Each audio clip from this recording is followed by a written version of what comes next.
মেয়ের সিগনেচার তো না, ও মেয়ের ঢাকাও শ্যামনগরে ছিল উনি। চালু চালু চালু আসেন। এই যে হাতে না মামা, এই যে হাতে নাতে ধরছি দুজন রে, এই যে মুরব্বী আর এই যে বাচ্চা মেয়ে 11-12 বছর। আপনার বাসা কই? তুমি ঘুমা যাওয়া দিলে কেন? আপনার বাসা কই? বাসা কোথায় তোমার? আর আপনার বাসা হইলো মিরপুর। তোর বাসা কোথায় ভাইয়া? মিরপুর। আপনার চাকরিদার কত? তোর বাসা কোথায়? চাকরিদার কত পেয়েছেন না? লাগে বাসায় বন্ধু মতো। কি লাগে? সব প্রমাণ আছে, ঠিক আছে, কি লাগে? কিছু আছে। কি লাগে? হ্যাঁ, দাদু ভাই লাগে। সার্চ করো কি কি আছে, দেখো দেখো, দাঁড়াও, কিছু নিব না, দাঁড়াও। লুঙ্গি, এই যে লুঙ্গি, ঠিক আছে, আরো আছে অনেক কিছু। হাত ছাড়েন, সমস্যা নেই, হাত ছাড়েন, আপনার কিছু নেওয়া হবে না, ঠিক আছে। না না না, কিছু হয়নি এখানে। কত নাম্বার? আপনি কত নাম্বার? কথা বলো, এই কথা বলো না কেন, কথা বলো। কোন মামা?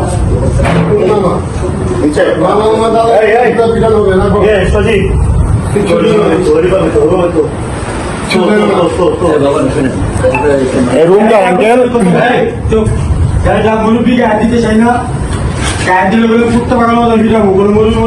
অনেক কিছু পাওয়া যাবে, ঠিক আছে, অবৈধ অনেক কিছু পাওয়া যাবে। এই বাসা আরো রুম চেক কর। আচ্ছা, এটি ঢুকা ঢুকা সজীব, এই যে কই পাইছি জানেন, দরজাটা খুললাই এই যে কোনার ভিতরে পাইছি, মেরে পাইছি কোনার ভিতরে, উনিও কোনাইছি। আরো আসতো তো, তোমার চাকরির কথা অনেক আসছে, অনেক। হ্যাঁ, সত্যি কথা বলো। কথা বলো না কেন, তোমাকে চাকরির কথা বলে এখানে আনছে। এই সবাই ফোন তুমি, আপনি চাকরি দেওয়ার কথা বললে এখানে আইন না অবৈধ কাজ করতেছেন, সব প্রমাণ আছে আঙ্কেল, ঠিক আছে। আপনি নিজের মুখে, আপনার মাত্র নিজের মুখে বলছেন যে কিভাবে কি সমাধান করা যায়, ঠিক আছে। কেবল নামাজ পড়ছেন আপনি, ঠিক আছে, নামাজের আড়ালে অনেক কিছু করেন। মানুষের একটা রূপ থাকে না, মানুষের 2-3টা রূপ থাকে, যে জায়গায় যেই রূপ দরকার ওই জায়গায় ওই রূপ ধারণ করে, বুঝছেন আমার কথা?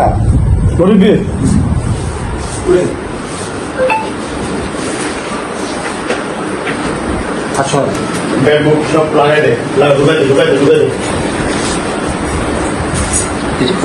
কিচ্ছু করার নেই, টাকা পয়সা সব আপনার নেতা না। আড়াই বিদিকে সব 2 নম্বরই কারবার হয়, আমাদের সব 2 নম্বরই কারবার হয়,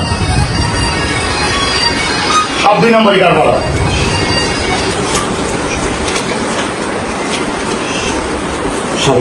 কত? 27।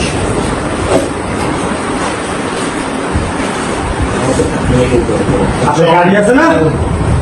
গাড়িটা শেষ করে এই সব ঢুকা। দেখি দেখি দেখি জামাতের ইয়া, হ্যাঁ জামাতের লোক। জামাতের কি? জামাতের লোক,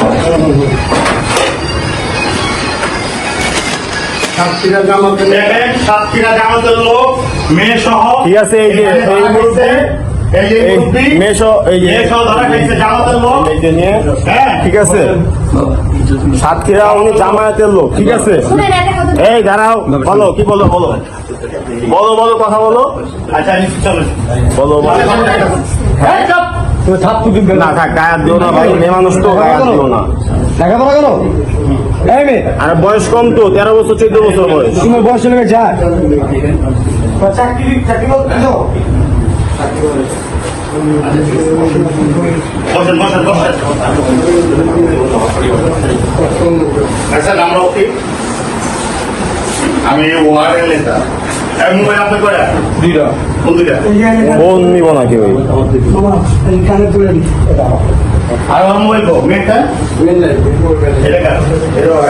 এটা মোবাইল কো, মোবাইল কো, হ্যাঁ আই নিচে। এখানে কি করুন? হ্যাঁ পাচ্ছেন লো যা 20টা ফিট লো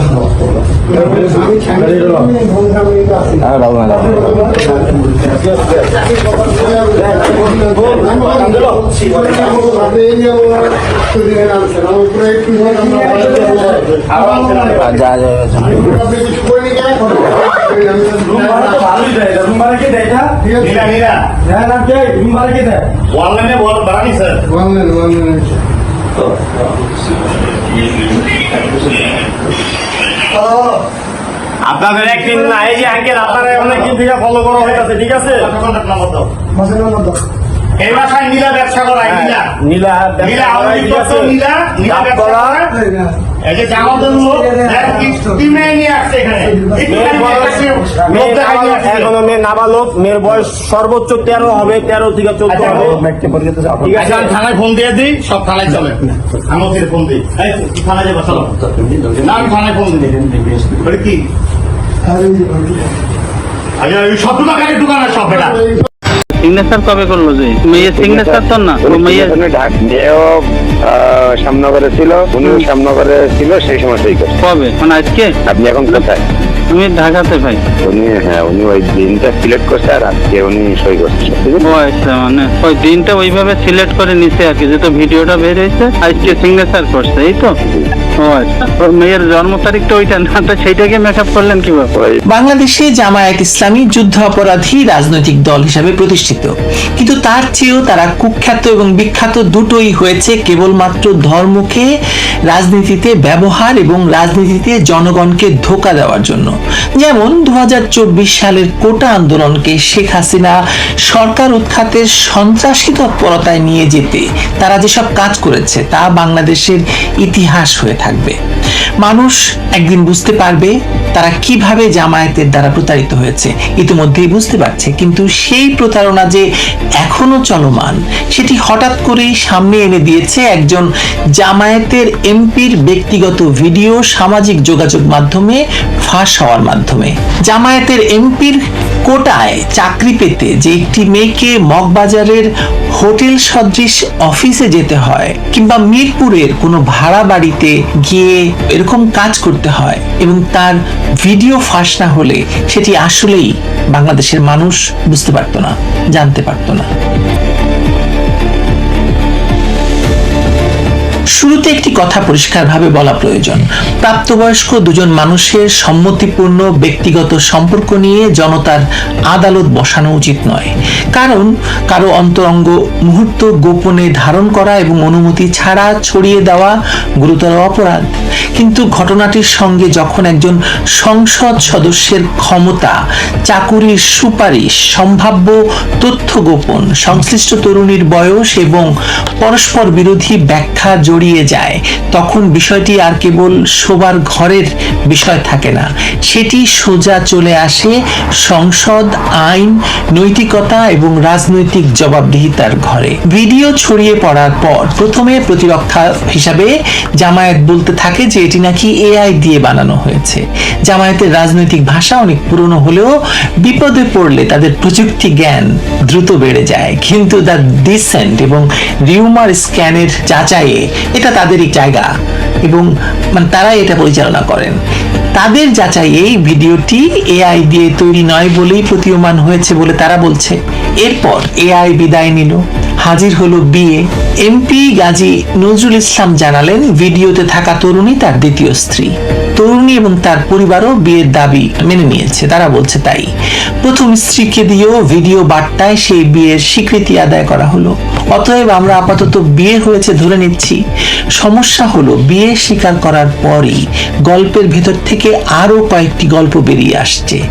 এমপির ভাষ্য অনুযায়ী, নজরুল ইসলামের ভাষ্য অনুযায়ী বিয়ে হয়েছে 2026 সালের 17 জুন, কিন্তু ভিডিওর দৃশ্যমান টাইম স্ট্যাম্প বলছে 2023 সালের 1 জুলাই। দ্য ডিসেন্টও একবার বলছে যে এটা 2023 সালের ভিডিও, আবার তারা স্বাধীনভাবে ভিডিও ধারণের তারিখ নিশ্চিত করতে পারেনি বলেও বলছে, এবং পরবর্তীতে দেখলাম যে তারা বলছে 2026 সালের এই ভিডিও, এই সম্প্রতি ভিডিও। এমপি আবার ভিডিওটি 13ই জুলাইয়ের বলে দাবি করছেন এবং টাইম স্ট্যাম্পের পার্থক্যের ব্যাখ্যা দিতে পারেননি। অর্থাৎ এখানে ক্যালেন্ডারই যেন বিরোধী দলের ভূমিকা নিয়েছে। বিয়ে 2026 সালে, ভিডিও 2023 সালের, ঘটনা 2026 সালের 13ই জুলাই, নানা রকম কথাবার্তা চলছে। এখন কোন তারিখকে বিশ্বাস করলে জামায়াতি শৃঙ্খলা রক্ষা পাবে, জামায়াত এটাকে হালাল করতে পারবে, সেটাই সবচেয়ে বড় গবেষণার বিষয়। জামায়াতের এমপি বলে কথা, কোটা সংস্কারের পর এবার সম্ভবত সময় সংস্কারও তারা করতে যাচ্ছেন। বিয়ের পরের দৃশ্য 3 বছর আগের ফুটেজে চলে যেতে পারলে আইনস্টাইনের যে তত্ত্ব আছে তা নতুন করে লিখতে হবে আমাদেরকে।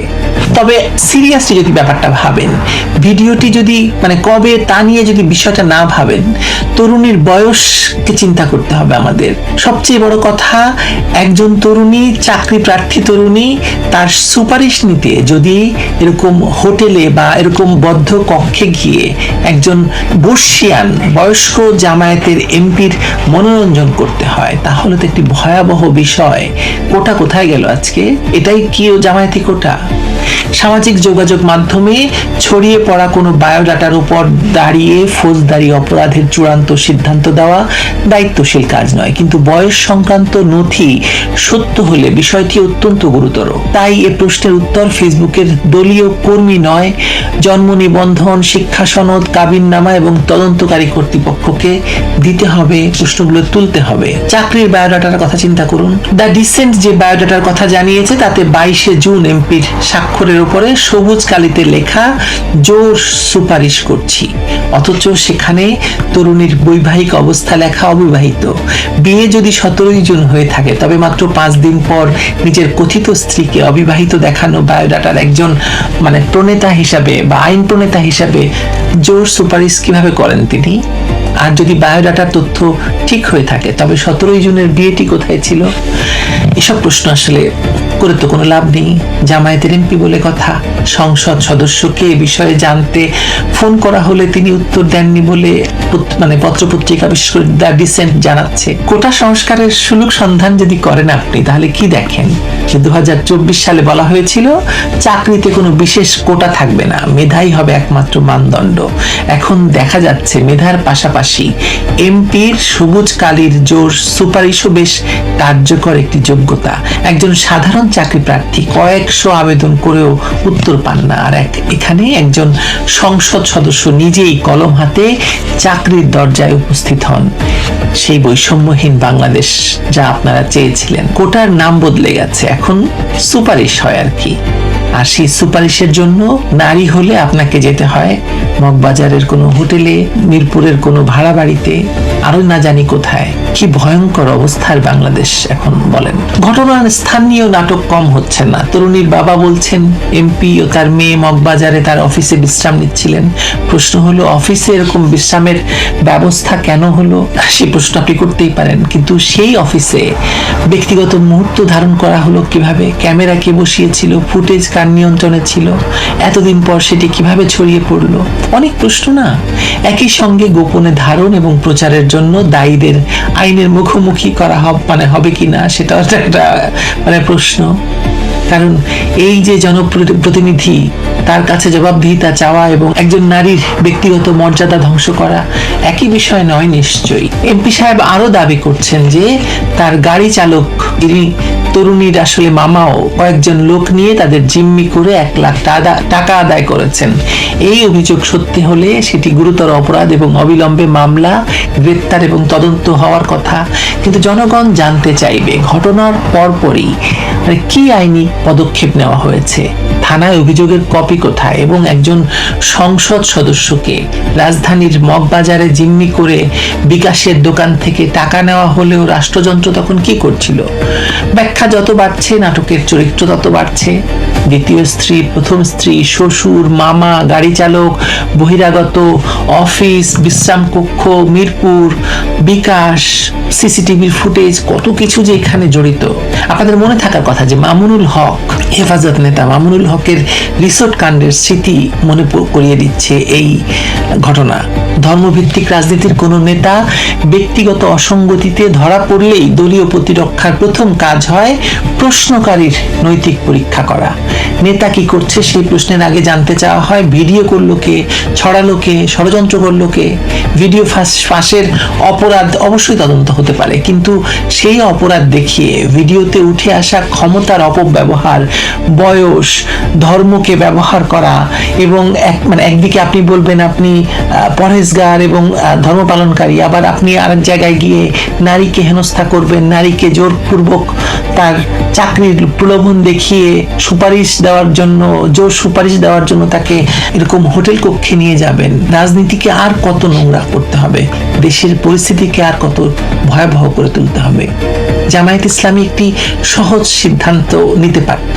তারা চাইলে দলীয় তদন্ত করে কাবিননামা, সংশ্লিষ্ট নথি, ভিডিওর ফরেনসিক বিশ্লেষণ, চাকরির সুপারিশের কারণ এবং চাঁদাবাজির অভিযোগ প্রকাশ করতে পারত, অথবা পুরনো কৌশলে সবকিছুকে ষড়যন্ত্র বলে এমপিকে রক্ষার চেষ্টা করতে পারত।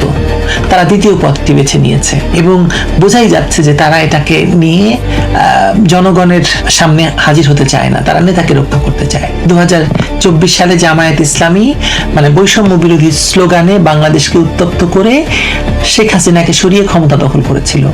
এখন তাদেরই একজন আইন প্রণেতার সামনে প্রশ্ন, নিজের কথিত স্ত্রীকে অবিবাহিত দেখিয়ে জোর সুপারিশ কোন বৈষম্য নীতি বিরোধী নীতির অংশ ভাই? বিয়ে সত্য হলে তথ্য গোপন কেন? বায়োডাটা সত্য হলে বিয়ের গল্প কেন?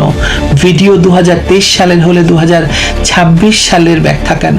অনেক প্রশ্ন, এই প্রশ্নে আপনি জবাব পাবেন না। কিন্তু ভিডিওর গল্প তো আর অসত্য নয়, এটি ক্ষমতার কোটা, চাকরির কোটা, নৈতিকতার কোটা এবং প্রয়োজন মতো সত্য বদলে নিয়ে যাওয়ার জামায়াতি কোটার গল্প আমরা দেখতে পাচ্ছি। একসময় তারা কোটা সংস্কারের নামে সরকার বদলেছিল, এখন দেখা যাচ্ছে সংস্কার শেষে সব কোটা বাতিল হয়নি, তারা একটি বিশেষ কোটা দিব্যি বহাল রেখেছে, তার নাম জোর সুপারিশ। এবং সেই সুপারিশ পেতে ছেলেদেরকে হয়তো অর্থ দিতে হয় কিংবা জামায়াতের রোকন এসব হতে হয়, কিন্তু ছাত্রী সংস্থার হলেও বা জামায়াতের ছাত্রী সংস্থার হলেও নারীটিকে হয়তো কোনো হোটেলে কিংবা মিরপুরের কোনো বাড়িতে যেতে হয়। জামায়াতের রাজনীতি আপনারা দেখতে পাচ্ছেন, এই বাংলাদেশই তো চেয়েছিলেন আপনারা, তাই না? ভালো থাকবেন সবাই।